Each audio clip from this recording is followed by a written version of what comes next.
नैनीताल जनपद की प्रभारी मंत्री व वर्तमान में उत्तराखंड सरकार में कैबिनेट मंत्री रेखा आर्या हल्द्वानी स्थित स्पोर्ट्स स्टेडियम पहुंची, जहां उन्होंने रक्षा राज्य मंत्री व नैनीताल सांसद अजय भट्ट के साथ फुटबॉल मैदान का विधिवत भूमि पूजन कर शिलान्यास किया।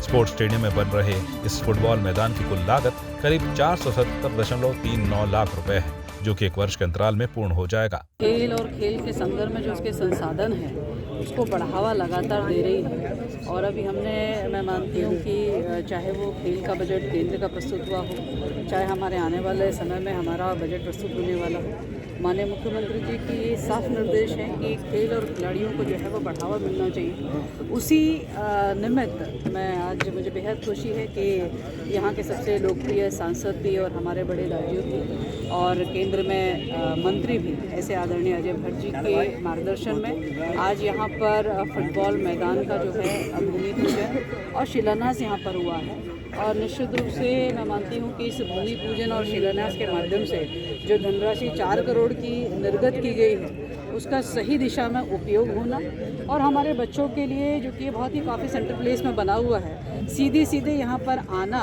और फुटबॉल के लिए एक उपयुक्त स्थान का मिलना, मैं मानती हूँ कि ये खिलाड़ियों के लिए भी और मैं मानती हूँ कि दर्शकों के लिए भी और मैं मानती हूँ कि हमारा लक्ष्य है कि हमारा उत्तराखंड जो है खेल भूमि के नाम से भी इसका परिचय बनना चाहिए। तो उस दिशा में एक बढ़ता हुआ कदम है। मैं आज इस अवसर पर समस्त अपने जो चाहे हमारे खिलाड़ी हों, चाहे हमारे नैनीताल वासी हों, सभी को बहुत बधाई है।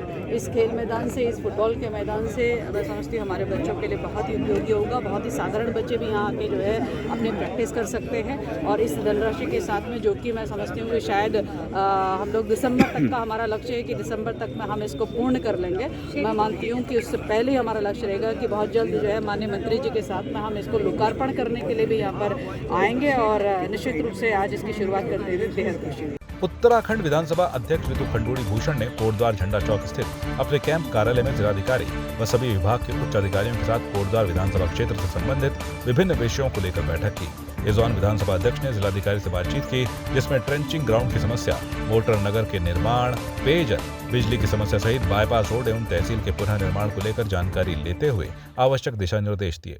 देश की पहली बड़ी वाहन निर्माता कंपनी टाटा मोटर्स के राजधानी देहरादून स्थित शोरूम में दून टाटा मोटर्स ने अपनी electric car Tiago EV launch की। इस दौरान मुख्य अतिथि वरिष्ठ समाज सेवी मनु गौड़ ने दीप प्रज्वलित कर कार्यक्रम की शुरुआत की, जिसके पश्चात गाड़ी से पर्दा उठाते हुए मुख्य अतिथि द्वारा गाड़ी को लॉन्च किया गया। के साथ जो सबसे पहले एक आया था कि इसका प्राइस सेगमेंट बहुत ज़्यादा था, सब 20 के आसपास, 20+ और आम जो हमारे मिडिल क्लास फैमिलीज़ हैं और वो उसको सस्टेन करना पाना उनके लिए इनिशियल कॉस्ट बहुत ज़्यादा थी। इसको ध्यान में रखते हुए हमने एक ये जो टियागो ईवी है मेनली सिटी के लिए, जिसकी रेंज आप कंफर्टेबली 250 के आसपास है, आपको सिटी के लिए एक बहुत ही अच्छी छोटी गाड़ी है जो कि आपको ड्राइविंग में भी कंफर्टेबल रहेगा, भीड़ वाले इलाके के अंदर अच्छा रहेगा। और जिस तरह का रिस्पॉन्स इसको हमने, हालांकि लॉन्च तो सितंबर में किया था कंपनी ने, लेकिन गाड़ी की प्रोडक्शन अभी स्टार्ट हुई है और हम अभी हर सिटी के अंदर इसको लॉन्च कर रहे हैं। लेकिन सभी लोगों ने जो रिस्पॉन्स दिया है वो बहुत ही उत्साहवर्धक है। काफ़ी लोगों के हमारे पास बहुत बुकिंग्स आ गई हैं, काफ़ी लोग इसको टेस्ट ड्राइव कर रहे हैं, देखने आ रहे हैं और लोग पसंद भी कर रहे हैं। जिन्होंने ली है वो चला रहे हैं, उसको बहुत पसंद कर रहे हैं। पटेल नगर के भंडारी बाग में 75 वर्षीय बुजुर्ग महिला को मौत के घाट उतारा गया, जिससे क्षेत्र में सनसनी फैल गई। सूचना मिलने पर एसपी सिटी सहित थाना पुलिस फोर्स मौके पर पहुंची और हत्यारों की तलाश में जुट गई है। लोगों से भी पूछताछ की जा रही है। पौड़ी जिले में मुख्य चिकित्सा अधिकारी प्रवीण कुमार ने स्वास्थ्य केंद्र दुगड्डा के लापरवाह प्रभारी चिकित्सा अधिकारी सहित 6 कार्मिकों का स्थानांतरण किया है। दरअसल यहां एक गर्भवती महिला के प्रसव के दौरान लापरवाही बरतने के साथ ही यहां एनएचएम कार्मिकों द्वारा पल्स पोलियो अभियान के दौरान प्रयोग में लाए जाने वाले वाहनों के बजाय पेट्रोल को निजी वाहनों में डाले जाने की शिकायत मिली थी, जबकि हर दिन उपस्थित कार्मिक को रजिस्टर में जबरन अनुपस्थित दिखाया जा रहा था, जिसकी जांच अपर मुख्य चिकित्सा अधिकारी से करवाई गई तो जांच में सभी आरोप सच साबित हुए। देखिए, प्राथमिक स्वास्थ्य केंद्र दुगड्डा में काफ़ी समय से अनियमितताओं की शिकायतें लगातार आ रही थी। कई कर्मचारी अनुपस्थित पाए जाते थे, उनका वेतन आहरित हो जाता था, अन्य भी और कई प्रकार की अनियमितताएं आ रही थी। विभाग के जितने भी कर्मचारी थे सब आपस में एक दूसरे की लेग पुलिंग वाला काम हो रहा था। तो काफ़ी समय से ये स्थिति बनी थी। मेरे द्वारा कई बार उनको मौखिक और लिखित रूप में भी उनको चेतावनी जारी की गई है। तो फिर इसी संबंध में एक मीडिया कर्मी द्वारा भी जिलाधिकारी महोदय को भी शिकायत की गई थी इस संबंध में। तो उसका संज्ञान लेते हुए मेरे द्वारा वहाँ पर जांच कराई गई और जांच अधिकारी द्वारा जो अनियमितताएं पाई गई उसके संबंध में मेरे द्वारा उनसे जितने भी उसमें कर्मी लिप्त थे सभी को तत्काल प्रभाव से वहाँ से हटाते हुए अन्य जिले में अन्यत्र जो है उनको समायोजित कर दिया है। उत्तराखंड के कृषि एवं कृषक कल्याण मंत्री गणेश जोशी ने मसूरी स्थित गांधी चौक में जियो ट्रियो 5G सेवा का विधिवत शुभारंभ किया। इस अवसर पर मंत्री गणेश जोशी ने मसूरी वासियों को 5G सेवा प्रारंभ होने पर बधाई एवं शुभकामनाएं दी। मंत्री गणेश जोशी ने कहा कि मसूरी में आज 5G की शुरुआत होने से मसूरी वासियों के साथ साथ मसूरी में लाखों करोड़ों की संख्या में पहुँचने वाले पर्यटकों को भी लाभ मिलेगा। आज जियो ट्रू 5G की विधिवत शुरुआत मसूरी में हुई है। निश्चित ही इससे जहां मसूरी की जनता को लाभ मिलेगा वहीं आने वाले हमारे जो टूरिस्ट हैं उनको भी इसका लाभ मिलेगा। मुझे याद है कि एक बार हमने 2 साल पूर्व एक फिल्म फेस्टिवल जो है सवाई में किया था और जो हमारे सेलिब्रिटीज बॉम्बे से आए हुए थे उनकी शिकायत थी कि साहब यहाँ पर नेटवर्क की प्रॉब्लम है। मुझे पूरा भरोसा है कि इसके आने के बाद यहाँ की नेटवर्क की प्रॉब्लम दूर हो जाएगी। मैंने यहाँ के स्टेट हेड से कहा है कि हमारे के मसूरी के रास्ते में, झड़ी पानी में, लाइब्रेरी में जहाँ जहाँ पर नेटवर्क की प्रॉब्लम को दूर किया जाए और शीघ्र ही इसे हमारे ग्रामीण क्षेत्र तक पहुँचा जाए, क्योंकि आज डिजिटल इंडिया का ज़माना है और इसके लिए नेटवर्क का होना बहुत जरूरी है। कैबिनेट मंत्री गणेश जोशी ने माल रोड स्थित एक होटल के सभागार में बीजेपी कार्यकर्ताओं के साथ बैठक की, जिसमें उन्होंने कार्यकर्ताओं को नगर निकाय और छावनी परिषद के चुनाव में बीजेपी प्रत्याशियों को विजयी बनाने की बात कही। उन्होंने कार्यकर्ताओं से आह्वान किया कि वह नगर निकाय और छावनी परिषद के चुनाव में बीजेपी प्रत्याशियों को विजयी बनाने के लिए तैयार रहें। देखिए, 23 मार्च को कैंट बोर्ड के चुनाव घोषित हुए, उस पर चर्चा करने के लिए यहाँ के माननीय अध्यक्ष जी के नेतृत्व में, पूर्व अध्यक्ष के नेतृत्व में हमने 23 मार्च को नामांकन है और कार्यकर्ताओं से विस्तृत चर्चा हुई है। और जो दृश्य मुझे दिखाई दे रहा है, आज पूरा देश भाजपामय है, मोदीमय है। नॉर्थ ईस्ट में सरकार जहाँ पर भाजपा कभी जीरो हुआ करती थी, आज भारतीय जनता पार्टी की सरकारें बन रही हैं। निश्चित ही उसका प्रभाव भी यहाँ पर पड़ेगा और कैंट बोर्ड के चुनाव में भारतीय जनता पार्टी का बोर्ड बनेगा, यहाँ के प्रत्याशी विजयी होंगे, ऐसा मुझे विश्वास है। रोपवे परियोजना के अंतर्गत बेघर हुए लोगों ने धरना प्रदर्शन के चौथे दिन उपवास रखा। इस दौरान उत्तराखंड क्रांति दल द्वारा इनके समर्थन में धरना दिया गया। इस अवसर पर उत्तराखंड क्रांति दल के केंद्रीय कार्यकारी अध्यक्ष डॉक्टर सती शैल कपरवाण ने कहा कि प्रदेश की बीजेपी सरकार द्वारा पहाड़ के लोगों का उत्पीड़न किया जा रहा है, जिसे कतई बर्दाश्त नहीं किया जाएगा। उन्होंने कहा कि उत्तराखंड क्रांति दल शिपन कोट से बेघर हुए लोगों के लिए लड़ाई लड़ता रहेगा।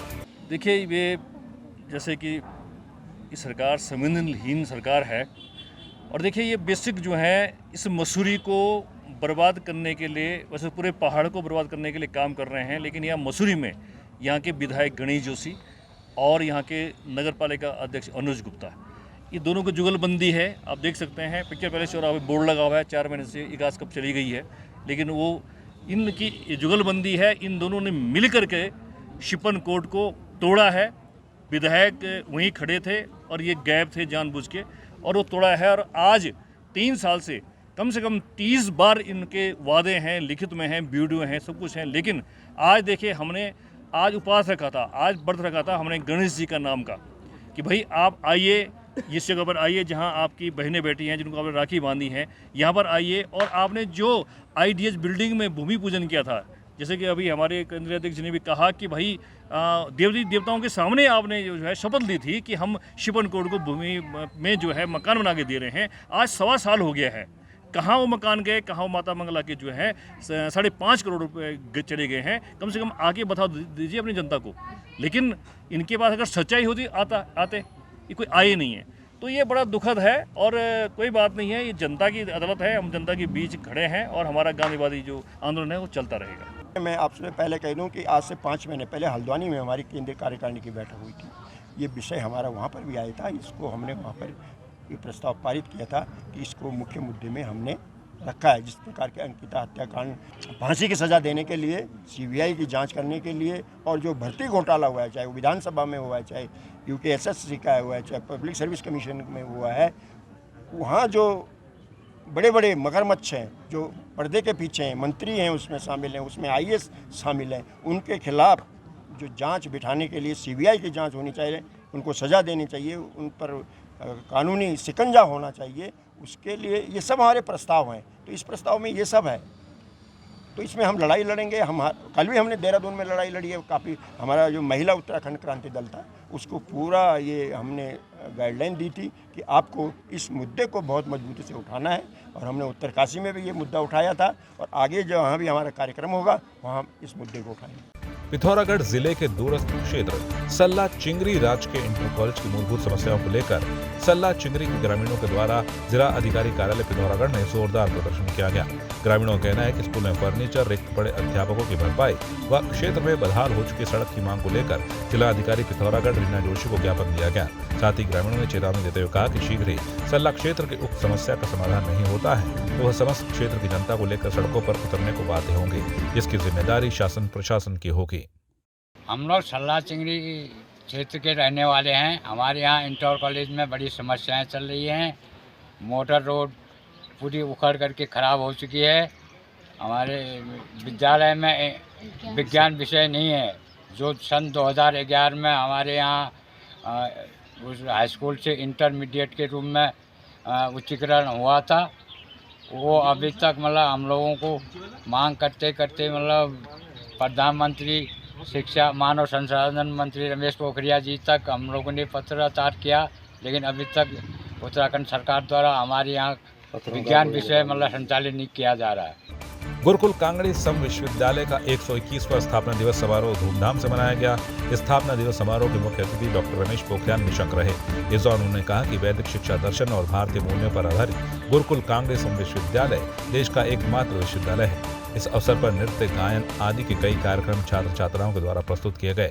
121 वर्ष पहले इस गुरुकुल कांगड़ी विश्वविद्यालय की स्थापना श्रद्धानंद जी ने की, और उस समय जब हम गुलाम थे तब देश के संस्कृति के अनुरूप और नवाचार के साथ किस तरीके से हमारा छात्र अपने संस्कारों की भी चिंता करे और दुनिया की प्रतिस्पर्धा में भी आगे आ सके, ऐसी सोच के साथ जो स्वामी श्रद्धानंद जी ने इसकी स्थापना की। आज इसका 121वां स्थापना दिवस मनाया जा रहा है। मैं समझता हूँ देश की आज़ादी के इतिहास में जिस तरीके से स्वामी जी का योगदान था ये देश कभी भुला नहीं पाएगा।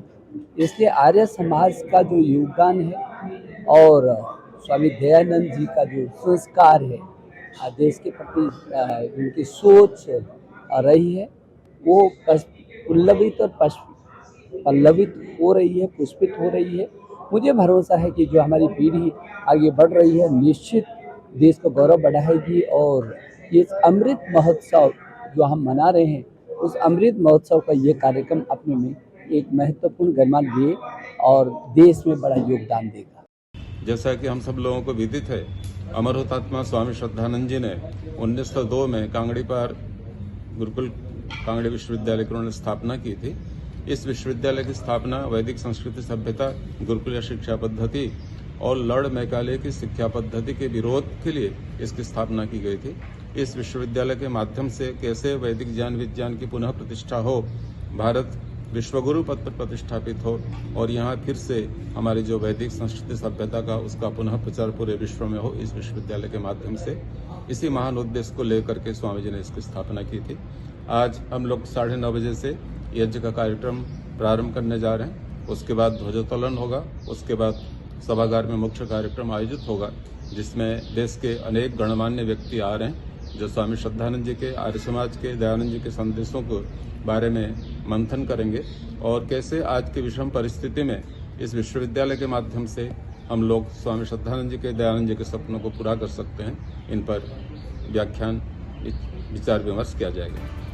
कार्य संभालते ही थानाध्यक्ष नरेंद्र रगर नतीम अतहर ने आगामी 7 व 8 मार्च को होने वाली होली का उत्सव को शांतिपूर्वक मनाए जाने की सभी अपील की है। उन्होंने शांति व्यवस्था बनाए रखने के लिए शहर के गणमान्य व्यक्तियों और व्यापार मंडल के साथ थाना परिसर में बैठक कर आगामी होली के उत्सव के बारे में चर्चा की। उन्होंने कहा कि पुलिस जन समस्याओं के निवारण के लिए है, लेकिन जन सहयोग से कठिन समस्याओं का निराकरण आसानी से हो जाता है। आगामी त्यौहार आ रहे हैं, होली है, उसके बाद और त्योहारों का सीज़न शुरू होगा, तो हम लोगों ने कोशिश की है कि समाज के सभी लोगों को बिठा के बात की जाए ताकि हम अपने त्यौहार को अच्छे से सौहार्दपूर्ण तरीके से मना सकें और किसी भी तरह की जो बुराइयां हमारे त्योहारों में या समाज के दृष्टिगत हैं उनसे दूर रह सकें। किसी भी प्रकार की अप्रिय घटना ना हो, इसमें हमारे दोनों ही संदेश हैं कि हम हर तरह से सहयोग करने के लिए तैयार हैं, हम लोगों के साथ हैं, पब्लिक के साथ हैं, लेकिन अगर कोई भी अप्रिय घटना करने की कोशिश करता है या कोई असामाजिक तत्व बीच में घुसता है तो हम उसके विरुद्ध कड़ी कार्रवाई भी करेंगे।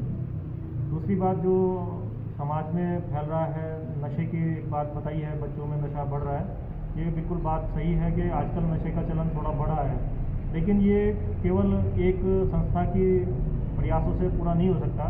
तो समाज से भी आह्वान किया गया है कि जो भी लोग नशे के धंधे में लिप्त हैं उनके बारे में हमसे जानकारी साझा करें, हम उनका नाम गोपनीय रखेंगे और जो भी नशे के कारोबार को बढ़ावा दे रहा है उसके विरुद्ध कड़ी से कड़ी कार्रवाई करेंगे। किसी भी दशा में नशा के तस्करों को बख्शा नहीं जाएगा। जैसे कि आज यहाँ पर थाना अध्यक्ष महोदय की अध्यक्षता में व्यापारियों को होली मिलन एक कार्यक्रम में एक बैठक आयोजित की गई थी, जिसमें व्यापारियों के सुझाव दिए गए थे और थाना अध्यक्ष के द्वारा यह सहमति भी की गई थी कि जो भी होली कार्यक्रम हो वो शांतिपूर्वक संपन्न हो और अन्य मुद्दे भी अध्यक्ष के सामने रखे गए थे, जिसमें सर्वप्रथम मुद्दा यहाँ का नशा मुक्ति का था, क्योंकि यहाँ बहुत नशे का प्रचलन बढ़ चुका है। तो थाना अध्यक्ष से यह निवेदन किया गया कि जो भी इस नशे के क्षेत्र में है उन सभी पर कड़ी कार्रवाई की जाए और ताकि यह क्षेत्र एक सही और बेहतर तरीके से इस शहर को चलाया जा सके और बच्चों को एक अच्छे राह में ले जाया जा सके। नई टिहरी शहर में जल संस्थान के बड़े होटल व्यावसायिक और सरकारी कार्यालय के उपभोक्ताओं के द्वारा करीब 3 करोड़ का पानी तो पी गए, लेकिन भुगतान देने की नौबत आई तो होटल व्यवसायक लगातार आनाकानी कर रहे हैं, जिसके चलते अब जल संस्थान ने अपना हंटर चलाना शुरू कर दिया है। जल संस्थान ने ऐसे बड़े होटल व्यवसायियों को और सरकारी कार्यालयों के बड़े बकायदा उपभोक्ताओं की सूची जारी कर आरसी और नोटिस जारी कर दिए हैं और 15 मार्च तक बिलों का भुगतान करने का समय दिया है। नई टिहरी शहर में जो पेयजल के अवशेष मूल्य है, जो उसमें 5,000 से ऊपर के बकायेदार है, सभी को नोटिस निर्गत किए गए हैं और उनसे लगातार हमारी टीम जो है परस्यू भी कर रही है और अनुरोध किया जा रहा है कि अपने अवशेष जल मूल्य का जो है भुगतान विभाग को करें, विभाग को सहयोग प्रदान करें। लेकिन कुछ से द्वारा जमा कर दिया गया अवशेष जो हैं, कुछ इसमें व्यावसायिक जल संयोजन धारक अधिक है, तो उनको लगभग 86 व्यावसायिक जो जल संयोजन धारक है उनकी आरसी निर्गत की गई है और उसके पश्चात जो उस पर नियमानुसार आगे की कार्रवाई की जाएगी।